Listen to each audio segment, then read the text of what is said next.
नमस्कार। आप सभी को क्रिसमस की हार्दिक शुभकामनाएं। क्रिसमस का ख्याल आते ही हमारे मन में आता है सांता क्लॉज, चॉकलेट्स, गिफ्ट्स और एक अच्छी शाम अपने साथियों, अपने दोस्तों, अपने रिश्तेदारों के साथ।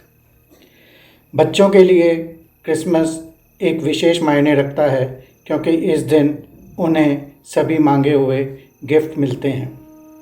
लेकिन बड़ों के लिए क्रिसमस के मायने कुछ और ही हैं।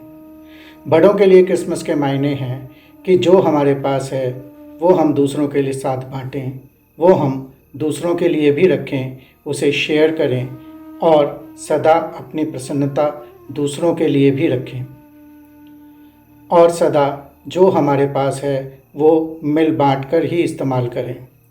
क्रिसमस त्यौहार है जीसस क्राइस्ट के कहे हुए संदेशों को दोहराने का, उन्हें एक बार फिर से अपनाने का और उनके साथ अपना जीवन व्यतीत करने का।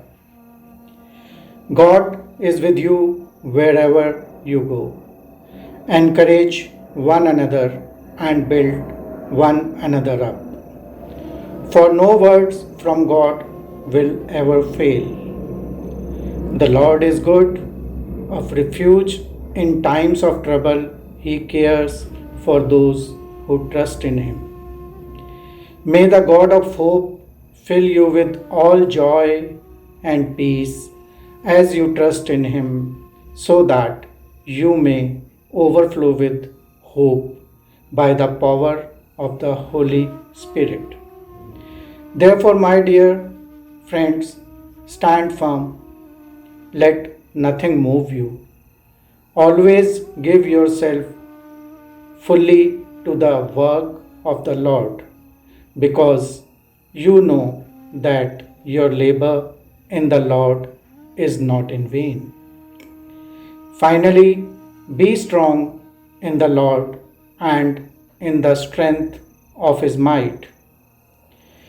जीसस क्राइस्ट ने जो बातें हमें कही हैं, उन बातों को यदि हम कुछ हद तक भी अपना लेते हैं तो हमारा जीवन सफल हो जाता है और हम प्रभु यीशु के और करीब आ जाते हैं।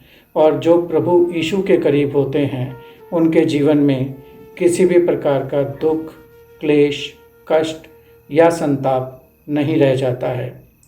आज क्रिसमस के इस पावन पर्व पर मैं एक बार फिर आप सभी के लिए हार्दिक शुभकामनाएं देता हूं और ये उम्मीद करता हूं कि हम सब जीसस क्राइस्ट के बताए हुए मार्ग पर चलेंगे और जो लव, कंपैशन की बात उन्होंने कही है उसको अपने जीवन में उतारेंगे और अपने जीवन से किसी भी प्रकार के द्वेष को, हेट्रेड को सदा के लिए दूर रखेंगे।